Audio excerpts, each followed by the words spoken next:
Welcome back. It's week 18. Are you ready for another pregnancy vlog? Okay, so what do I say about this week? Okay, currently in my life right now, I'm sure with a lot of other mums in the UK, it is Easter half term. That means that there is 2 weeks off. And I'm not used to this because I have a preschooler, so you know some kids his age would be in nursery and they just continue throughout half terms.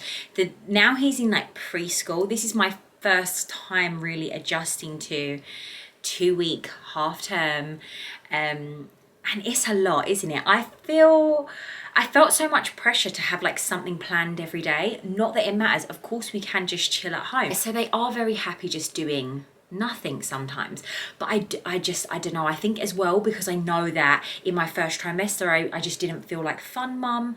I felt like the energy was sucked out of me. I felt so ill, and now I'm feeling so much more myself, guys. There is light at the end of the tunnel. I'm 18 weeks and I finally feel very much myself again.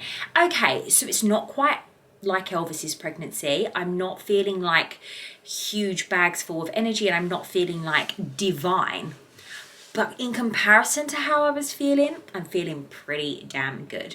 So yeah, it's Easter half term here. Also, I can only apologize for the state of my hair. This frizz ball, the wind in the UK currently is wild. Like, I don't know why I even went out with my hair down because I literally was just, hair was everywhere.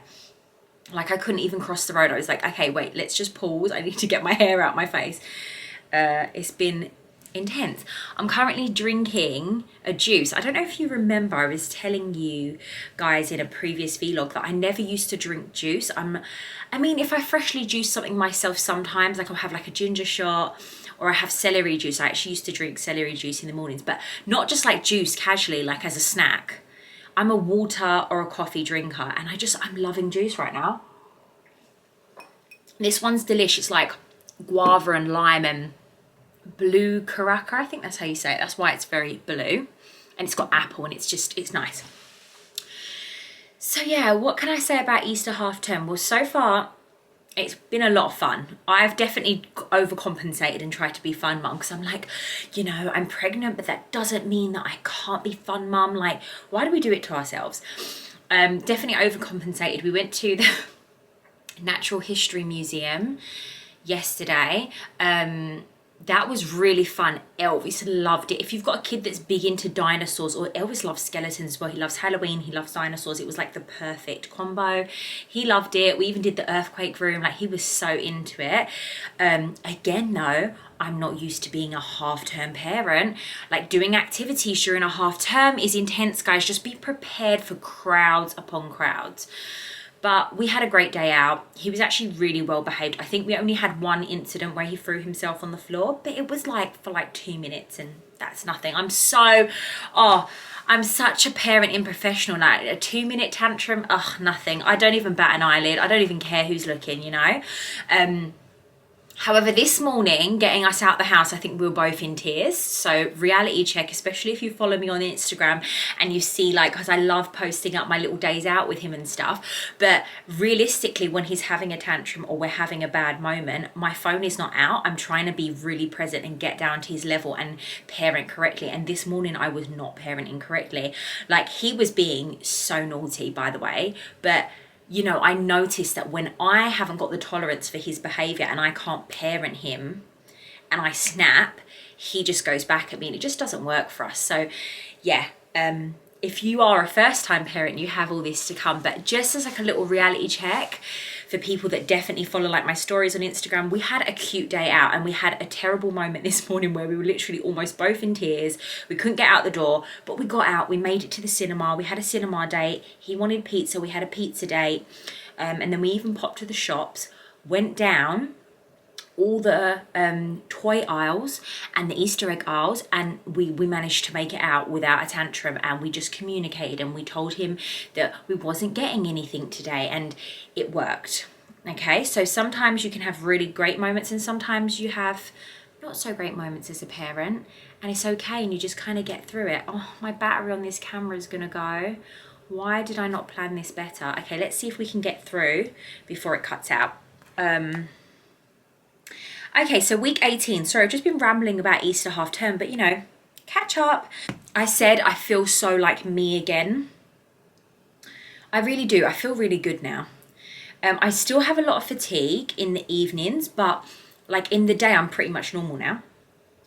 I still have a bit of pelvis pain. I don't know if I spoke about this in the earlier vlogs because I was really shocked that I was getting it so early. So I assume it's a pelvis pain because it's basically like my tailbone and like really lower back, like as in top of my bum kind of pain that I get. And it's not an intense or a sharp pain. It's more like an uncomfortability, like as if things are out of place. And it makes it very uncomfortable to sleep, walk, do any sort of exercise. And then it kind of rectifies itself and it's fine. And it's something that I did mention, if I continue getting it, I might go see like a pregnancy chiropractor or someone that's a professional, because I know it's something that I shouldn't really have to put up with. And I know it can be quite uncomfortable. And I know some people get it really bad and they get it more in the front or the back. I know it's all to do with your hormones relaxing out, and just some people are a bit more prone to it, especially in subsequent pregnancies. So I have just found that I still do get it, but I've noticed some things that help, so I want to share with you. And it's never had me in real pain lately, but it's just kind of there as an undertone. So when I'm sleeping at night, I have to sleep with the huge pregnancy pillow, not only between my legs, like I'm trying to sleep on my side, even though I actually find like side sleeping a bit uncomfortable because then my hips and my pelvis don't really feel in alignment. I don't know how to explain it. So basically the pregnancy pillow between my legs on my side helps. But then further to that, even though that's so thick, I then have to put another cushion. So literally my legs have to, how can I show you? So basically I sleep with the pregnancy pillow in between my legs and also a cushion. So it's almost like my legs are like this apart. Yeah, my legs are like this, right? So then your hips are parallel. They're not like dipping in, they're not too out. And apparently that helps. And I've tried it and it really does help. What else helps? So I've noticed that if you're doing leg or lower body exercises, I'm just kind of steering clear of individual leg exercises. So like individual leg lunges or just anything when you're just doing things with one leg, it kind of again can just irritate that pelvis area. So I'm not an expert on it, but I know that I've noticed that that's helped me. I have been really from the get-go trying to avoid picking up Elvis now because he's 3.5 and he's just so heavy, and yeah, it's just not ideal to be picking him up. But you know, every once in a while, mum life, you have to, and I do find that that can aggravate it. Yes, darling?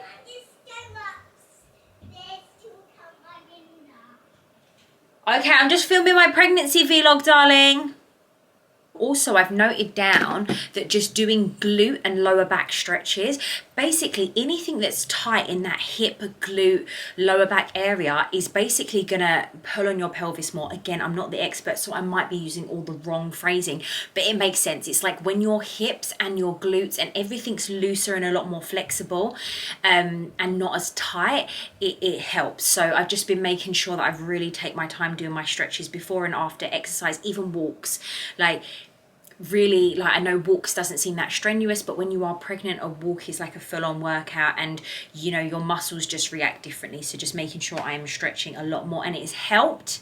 I still feel like I have a bit of a niggle there, but it's not it's totally bearable. It's totally something I can put up with. So I just think I need to be a bit more mindful of it throughout the rest of my pregnancy.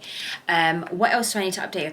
So I actually mentioned to you guys in previous vlogs that the only time I ever experience anxiety, and I don't mean feeling anxious, I mean anxiety, like a very mild version of the condition, but the only time I've ever experienced it is in pregnancy. And this actually happened, so it was a week or so ago. Well, it was basically Mother's Day.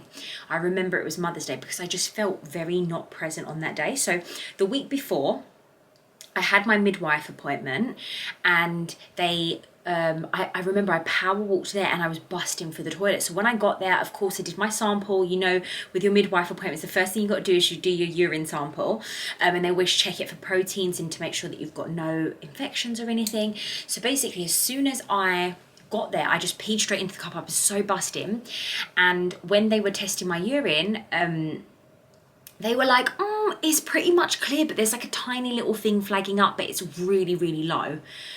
I don't know her exact wording, but basically she was like, I don't really think it's anything. And then she just checked with me. She was like, by the way, like, did you wee midstream or did you pee straight into the sample? Because we like you to like just wee a little bit in the toilet and then do your sample. And I was like, oh no, actually crap, no I didn't. I just weed straight into it. Like I was so busting, I just like shoved it there. And I didn't actually know you were meant to wee midstream. No one told me. I think I usually just do, but I didn't that time. And she was like, oh yeah, I wouldn't worry about it then. Do you have any burning? Do you have any stinging? Do you have, like she asked me all the questions. I was like, no, like nothing at all. Like I drink tons of water. I've never really had a urine infection, but I think when I've been younger, I've had the starts of one. So I kind of know what to look for, but I'm not someone that's prone to them, although they are so common in pregnancy. So if you just get a little inkling, just go straight to the doctor and just get it checked. It's better to be safe than sorry. Anyway, I was absolutely fine. As she said, it didn't really flag up. It's just something that prompted her to question me. I was absolutely fine. Following days, I was absolutely fine. I just think because I've got this anxiety thing, it was playing over and over in my head. And I think it made me obsess about it. Because in the following few days, I was like, have I got a urine infection? Have I got, like, I was like, was it that when she tested me, it was the very starts of something? And then I was obsessing over it. It wasn't normal. Like I was really working myself up about it and I was fine. And then I kept saying, well, it's not burning when I'm going to the toilet. But after I pee, sometimes it does feel a bit sensitive. Of course, when you're pregnant, everything's a bit puffier and sensitive and just different down there. I was like, oh, maybe I'm getting one. Like, and I was literally obsessing. I was drinking tons more water. I was telling everyone, I was telling my mum, I was like, do you think I've got a urine infection? She was like, is it burning? I was like, no, but you know, I constantly need to pee. Of course, I'm pregnant. Like sometimes I find in pregnancy, I find it really hard depending on the position of the baby. Like it sounds really weird, but like, you know, when you need to squat and go to the toilet, like if you're in a public toilet and you just wouldn't sit on the seat, well, I wouldn't. I find it really hard to empty my full bladder when I'm pregnant and I'm like squatting, because like sometimes the way the baby is, you kind of need to like change your position a bit and be like, oh no, there's a bit more. It only ever happens to me in pregnancy. So I think it's something to do with how the baby lies. So I find that like, I was telling my mum, I was just obsessing. I was just bringing all these irrelevant details. I was like, yeah, you know, sometimes I don't empty my bladder fully, so I have to sit on the toilet. So like when I'm in public now, I have to like wrap the toilet in like toilet seat because I can't squat. And like I was just going overboard about a urine infection that I did not have. And then ultimately I was like, Ken, do you know what is stressing me out so much? I'm just going to go to the doctor. I'm just going to go get it checked. And I remember it was Mother's Day, and the whole day I was like hosting. I had my future in-laws over, I had my sister over, I had my mum, and I was like doing this grazing table, and I got all my lemon themed stuff out because I love a bit of springtime yellow and lemon, and the decor, and I had lemon pancake. Like I was going to town, and I just was not present because inside it felt like my heart was slightly racing because I kept thinking, do you have a urine infection? Do you have a urine infection? And I just want you to know that if you're feeling slightly obsessive and like panicking over things, it could be a form of anxiety, because in normal life, I would be like, you either have it or don't, Sian, just get checked. And if you do have it, it's not a big deal. So many pregnant women get it. It's really common. And if you have to go on antibiotics, it's not ideal, but you better to be safe than sorry, just get it checked. But like pregnant me, anxiety me is like, I can't, it's like I was just getting on with life, but inside I was just like, have I got a urine infection? Oh my God, am I okay? Is the baby okay? Oh my God, obsessing over it. And in the following couple days, I was like, I'm absolutely fine. There's nothing wrong with me. I don't know. And I just managed to like clear those thoughts. And of course I haven't got a urine infection. I have no burning. I have no symptoms at all. I'm absolutely fine. And they check you on every appointment anyway. But yeah, that was just something that I wanted to share, because that's the reality of when you're struggling with a bit of anxiety, something very trivial and very minor that you can either easily get checked or you just have to wait and see, or it's out of your hands. You can obsess over and you get like this panicky feeling. And it's, as I said, I've only experienced it in pregnancy, but yeah, that was a weird couple of days for me. And now I'm absolutely fine and I'm not stressing about it at all. So it comes in waves and it will be something that could set off the anxiety. Elvis, you okay? It's gone a bit quiet, so I'm gonna wrap this video up. Yeah, I think that's all I had to catch you up on. I'm going to try and enjoy the second week of Easter half term. So when I film my 19 week, I'll fill you in on the antics of what we got up to. Oh, and I'm really excited because we have a scan up and coming, obviously 20 weeks. So that's real soon. I'm going to show you my belly. Very substantial now, I think. We are really, look, 4.5 months now. So I feel like you can really, like, you know, I'm just out there. And I can't believe very, very soon I'm going to be halfway through. So that's exciting. So anyway, thank you for watching. Don't forget, please do subscribe. Yeah, I need to get my child. Please do subscribe and share. And I will see you for next week. Mwah.